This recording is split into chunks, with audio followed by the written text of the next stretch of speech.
তব কথামৃতম তপ্ত জীবনম কবিভির্হিতম কল্মষাপহম শ্রবণমঙ্গলম শ্রীমদাততম ভুবি গৃণন্তি ये ভুরিদা জনা।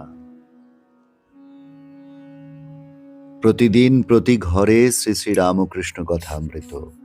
আমাদের এই প্রাত্যহিক শ্রী শ্রী রামকৃষ্ণ কথামৃতের পাঠ ও আলোচনার আসরে আপনাদের সকলকে আবারও স্বাগত জানাই। আজকে আমরা নবম পরিচ্ছেদে উপনীত হয়েছি। শ্রী শ্রী রামকৃষ্ণ কথামৃতের নবম পরিচ্ছেদ, চতুর্থ দর্শন।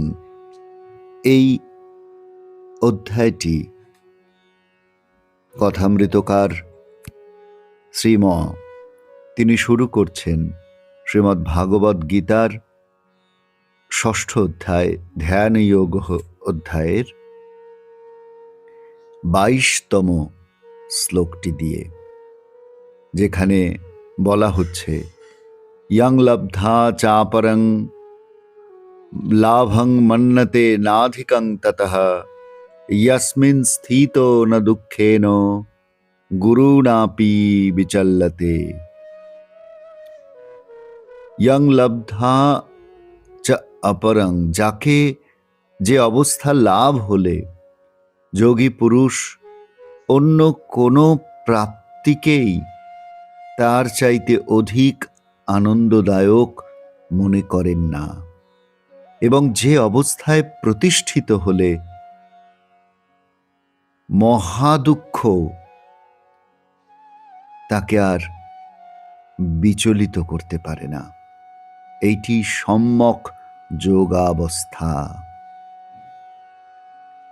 এই আত্মস্বরূপ ভূমানন্দে প্রতিষ্ঠিত যিনি হয়েছেন, তাকে কোনো আনন্দই তার থেকে আর বড় বলে মনে হয় না। ব্রহ্মস্বরূপে স্থিরভাবে প্রতিষ্ঠিত হলে মহা দুঃখের ঝড়ও যোগীকে ওই অবস্থা থেকে বিচলিত করতে পারে না। এই শ্লোকটি দিয়ে শ্রী শ্রী রামকৃষ্ণ কথামৃতের নবম পরিচ্ছেদ শুরু হচ্ছে। তাহার পরদিনও ছুটি ছিল। বেলা 3টার সময় মাস্টার আবার আসিয়া উপস্থিত। ঠাকুর শ্রীরামকৃষ্ণ সেই পূর্ব পরিচিত ঘরে বসিয়া আছেন।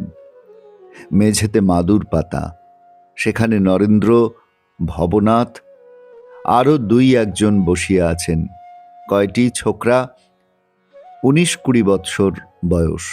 ঠাকুর সহাস্য বদন, ছোট তক্তপোষের উপর বসিয়া আছেন, আর ছোকরাদের সহিত আনন্দে কথাবার্তা কহিতেছেন। মাস্টার ঘরে প্রবেশ করিতেছেন দেখিয়াই ঠাকুর উচ্চহাস্য করিয়া ছোকরাদের বলিয়া উঠিলেন, ওই রে, আবার এসেছে বলিয়াই হাস্য। সকলে হাসিতে লাগিল। মাস্টার আসিয়া ভূমিষ্ঠ হইয়া প্রণাম করিয়া বসিলেন।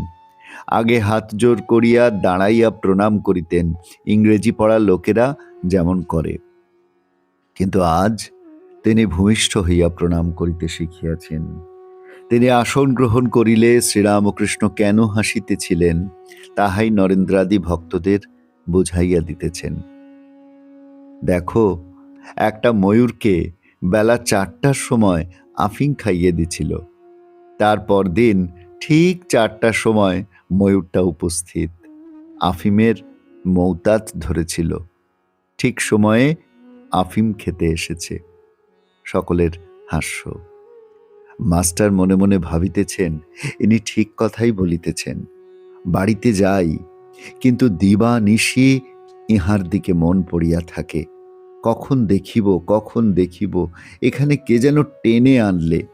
মনে করলে অন্য জায়গায় যাবার জো নাই, এখানে আসতেই হবে। এইরূপ ভাবিতেছেন। ঠাকুর এদিকে ছোকরাগুলির সহিত অনেক ফষ্টি নাষ্টি করিতে লাগিলেন, যেন তারা সমবয়স্ক। হাসির লহরী উঠিতে লাগিল, যেন আনন্দের হাট বসিয়াছে। আমরা দেখছি যে মাস্টারমশাইকে দেখে ঠাকুর বলছেন, ওই রে আবার এসেছে। ঠাকুর তার অন্তরঙ্গদের জানতেন, চিনতেন। মাস্টারের বেলায়ও তার ব্যতিক্রম হয়নি। ঠাকুর নানাভাবে তাদের পরীক্ষা করতেন। মাস্টারমশাইকে বলছেন, আচ্ছা আমার সম্বন্ধে তোমার কি ধারণা, আমাকে তোমার কি রকম মনে হয়? এই প্রশ্ন তিনি অন্তরঙ্গদের কাছে বারবার করছেন, করে জেনে নিচ্ছেন যে তারা তাকে ঠিক ঠিক চিনতে পেরেছেন কিনা, তাকে ধারণা করতে পারছেন কিনা। আবার কাউকে কাউকে দেখে তড়াক করে লাফিয়ে উঠছেন, এ সম্পর্কে নিজ মুখে বলছেন, এ কি রকম জানো? যেন অনেকদিন পর হঠাৎ অপ্রত্যাশিতভাবে এক নিকট আত্মীয় সামনে এসে পড়লে মানুষ অবাক হয়ে যায়। ঠিক সেই রকম যখন দেখি কোনো অন্তরঙ্গ পার্ষদ আসছে, যাকে আর পূর্বে দেখিনি, প্রথম দর্শন, সে জানে না, আমিও যেন তার সম্বন্ধে জানতুম না, হঠাৎ তাকে দেখে অবাক হয়ে ওরকম লাফিয়ে উঠি। এই তিনি জানিয়ে দিচ্ছেন যে কেন তিনি তার অন্তরঙ্গদের এমন করে দেখলে এই লাফিয়ে উঠছেন, বিস্ময় প্রকাশ করছেন, তাদেরকে আলিঙ্গন করছেন, তাদেরকে কাছে টেনে নিচ্ছেন। তিনি জানাচ্ছেন বলেই আমরা জানতে পারছি। মাস্টারমশাইও তার কাজের সহকারী হবার জন্যই এখানে এসেছেন। তাই তার বিচার, তার তর্ক সমস্ত কিছু দূর করে ঠাকুর তার কথা, তার ভাব যাতে মাস্টারমশাই গ্রহণ করতে পারেন, কোনো রকম পরিবর্তন না করে, কোনো রকম পরিবর্ধন পরিমার্জন না করে, একটুকুও বদল না করে, তাই মাস্টারমশাইকে বারবার তিনি পরীক্ষা করে দেখছেন। কখনো জিজ্ঞাসা করছেন, আচ্ছা আমি কি বলেছিলাম? মাস্টারমশাই জানালেন। ঠাকুর বললেন, হলো না, ও কথা নয়, এই বলেছিলাম। এইভাবে সংশোধন করে দিচ্ছেন, তার কথাগুলি যাতে ঠিক মতন ঠিকভাবে পরিবেশিত হয়। তাই মাস্টারমশাইকে দিয়ে আবার ৩ সত্যি করিয়ে নিচ্ছেন। মাস্টারমশাইয়ের তর্কের ঘর পুরোপুরি বন্ধ হয়ে যাচ্ছে। স্বামীজির সম্পর্কে অবশ্য অন্য কথা। স্বামীজির জন্য ঠাকুর বহুদিন প্রতীক্ষা করে রয়েছেন। দেখা হবার সঙ্গে সঙ্গে তিনি আর নিজেকে আবৃত করে রাখতে পারলেন না। সঙ্গে সঙ্গে তাকে প্রকাশ্যে গ্রহণ করছেন। স্বামীজি কিন্তু কিছুই বুঝতে পারছেন না। এই যে অন্তরঙ্গদের সঙ্গে তার সম্পর্ক, এ সম্বন্ধে জানা আছে, কিন্তু যাদের সঙ্গে সম্বন্ধ তাদেরও তো জানা দরকার। ভগবান অর্জুনকে বলছেন, বাহুনি মে ব্যতীতানি জন্মানি তব চার্জুন, তান্যহং বেদ সর্বাণি ন ত্বং বেত্ত পরন্তপ। হে অর্জুন, তোমার ও আমার বহু জন্ম অতীত হয়ে গেছে। তোমার আমার কথা দুটি পাশাপাশি করে বলছেন যে সংবদ্ধভাবে তুমি আমার সহকারী রূপে বহুবার এসেছো। তানি অহং বেদ সর্বাণি, আমি সেগুলি সব জানি, কিন্তু তুমি তা জানো না। ঠিক এই রকম ভাবে তার পার্শ্বদের কেউ ঠাকুর চিনে নিয়েছেন, জেনেছেন। অন্যের মতো কর্মের দ্বারা প্রেরিত হয়ে তারা আসেনি, তারা এসেছে এই বিশ্ব কল্যাণ কার্যে ভগবানের সহায়ক হওয়ার জন্য, লীলা সহচর রূপে। তাই ঠাকুর বলছেন, তোমাদের এটুকু জানা দরকার, তোমরা কে, আমি কে, আমার সঙ্গে তোমাদের কি সম্বন্ধ। এই হলেই হলো এই দিব্য জন্ম এবং কর্ম। এটুকু জানলেই তাদের হয়ে গেল, তাদের আর কিচ্ছু জানতে হবে না। যদি কিছু সাধন ভজন করিয়ে নেন, সে কেবল তিনিই জানেন। কিন্তু তারা যে পরমেশ্বর দেহ ধারণ করে এসেছেন জীবের কল্যাণের জন্য, সেই ঈশ্বরের কাজের সহকারী হয়ে তারা এসেছেন। মাস্টারমশাইয়ের ক্ষেত্রেও আমরা ঠিক সেইটিই দেখছি। ঠিক সময় মতন মাস্টারমশাই সেখানে এসে হাজির। তারপরের অংশ। মাস্টার অবাক হইয়া এই অদ্ভুত চরিত্র দেখিতেছেন, ভাবিতেছেন, ইহারই কি পূর্বদিনে সমাধি ও অদৃষ্টপূর্ব প্রেমানন্দ দেখিয়াছিলাম? সেই ব্যক্তি কি আজ প্রাকৃত লোকের ন্যায় ব্যবহার করিতেছেন? ইনি কি আমায় প্রথম দিনে উপদেশ দিবার সময় তিরস্কার করেছিলেন? ইনি কি আমায় তুমি কি জ্ঞানী বলেছিলেন? ইনি কি সাকার নিরাকার দুই সত্য বলেছিলেন? ইনি কি আমায় বলেছিলেন যে ঈশ্বরই সত্য আর সংসারের সমস্তই অনিত্য? ইনি কি আমায় সংসারে দাসীর মতো থাকতে বলেছিলেন? ঠাকুর শ্রীরামকৃষ্ণ আনন্দ করিতেছেন ও মাস্টারকে একবার দেখিতেছেন। দেখিলেন তিনি অবাক হইয়া বসিয়াছেন। তখন রামলালকে সম্বোধন করিয়া বলিলেন, দেখ, এর একটু উমের বেশি কিনা, তাই একটু গম্ভীর। এরা এত হাসি খুশি করছে, কিন্তু এ চুপ করে বসে আছে। মাস্টারের বয়স তখন 27 বৎসর হইবে। এই যে হাসি খুশি আনন্দ, এইটি শ্রীরামকৃষ্ণের জগতের প্রতি শ্রেষ্ঠ দান বলে মনে হয়। তিনি আমাদের সকল দুঃখ, শোক, তাপ, বিপদ, অপমানের মধ্যে থেকে উদ্ধার করে আমাদের আনন্দের পথে চালিত করছেন, আমাদের আনন্দ সমুদ্রে অবগাহন করবার সুযোগ করে দিচ্ছেন। ওই যে মাস্টারমশাই গীতোক্ত শ্লোকটি উদ্ধৃত করেছিলেন এই পরিচ্ছেদের শুরুতেই, সেখানেও তো সেই কথাই বলা হয়েছিল, যে অবস্থা লাভ হলে যোগী পুরুষ অন্য কোনো প্রাপ্তিকে এর চেয়ে অধিক আনন্দদায়ক বলে আর ভাবতে পারেন না। ইয়ং লব্ধা চা অপরং লাভং মন্নতে নাধিকান্ততা, এর চেয়ে আনন্দের আর কিছু হয় না। এমন একটি অবস্থায় তিনি নিজে অবস্থান করছেন, আর আমাদেরকেও সেই আনন্দের সন্ধান দিতে চাইছেন। বলছেন আনন্দ 3 প্রকার: বিষয়ানন্দ, ভজনানন্দ ও ব্রহ্মানন্দ। মানুষ জানিয়ে আছে সর্বদাই কাম ও কাঞ্চনের আনন্দ, তার নাম বিষয়ানন্দ।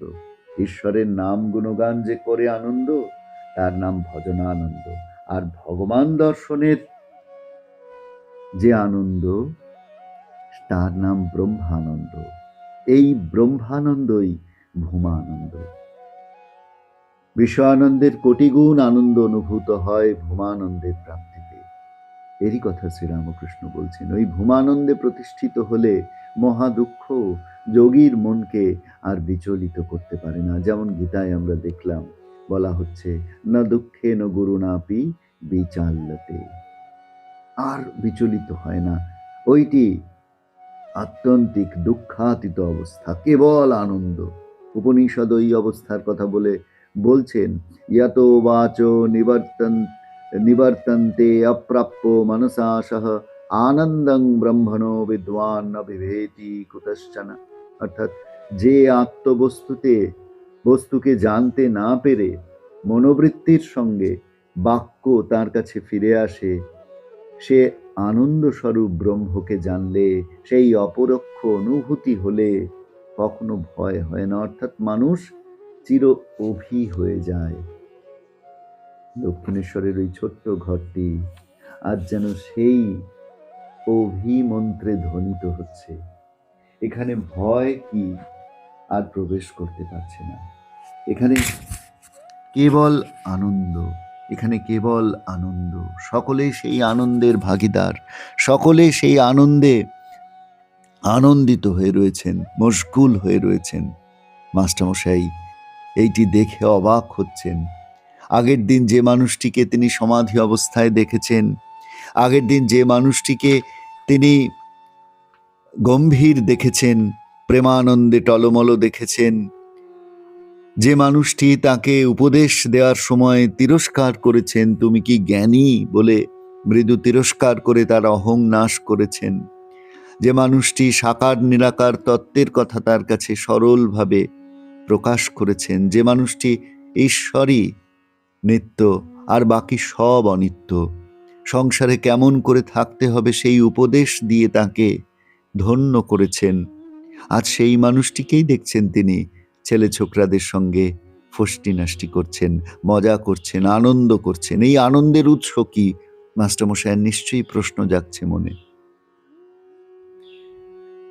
আবার মাস্টারমশাইকে লক্ষ্য করে তিনি বলছেন, দেখ, রামলাল বাবুকে বলছেন, রামলাল দাদাকে বলছেন, দেখ এর একটু উমের বেশি কিনা, তাই একটু গম্ভীর। এরা এত হাসি খুশি করছে, কিন্তু এ চুপ করে বসে আছে। অর্থাৎ মাস্টারমশাইকেও সেই আনন্দে তিনি সামিল করে নিতে চাইছেন। শুধু মাস্টারমশাই কেন, আমরা যারা শ্রীরামকৃষ্ণকে ধ্যান করছি, আমরা যারা শ্রীরামকৃষ্ণের এই আনন্দ মূরতি শ্রী শ্রীরামকৃষ্ণ কথামৃতের মাধ্যমে দেখবার সুযোগ পাচ্ছি, আমাদের কি ঠাকুর সেই ভূমানন্দের ভূমিতে আহ্বান জানাচ্ছেন না? আমাদেরকেও কি সেই ব্রহ্মানন্দের আস্বাদন করবার জন্য তিনি দুবাহু তুলে ডাকছেন না? আসুন বন্ধু, আজকের এই প্রতিদিন প্রতি ঘরে শ্রী শ্রীরামকৃষ্ণ কথামৃত পর্বের শেষে আমরাও ঠাকুরের সেই আকুল আহ্বানে সাড়া দিয়ে আমাদের উমের ভুলে, আমাদের বয়স ভুলে, আমাদের অবস্থান ভুলে, আমাদের সব কিছু ভুলে সেই প্রেমানন্দে মগ্ন হই শ্রীরামকৃষ্ণ চরণতলে। আজকের পর্বে এই পর্যন্ত। আপনাদের অনুভূতি আপনারা ভাগ করে নেবেন, সেই অপেক্ষায় রইলাম বন্ধু। সকলকে ধন্যবাদ, নমস্কার।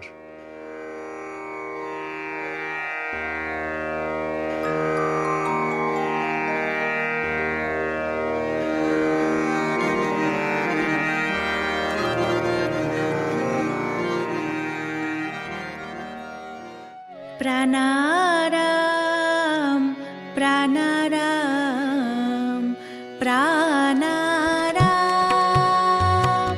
প্রাণারাম প্রাণারাম প্রাণারাম। কি যেন লুকানো নামে তাই মিষ্ট এত তব নাম প্রাণারাম প্রাণারাম।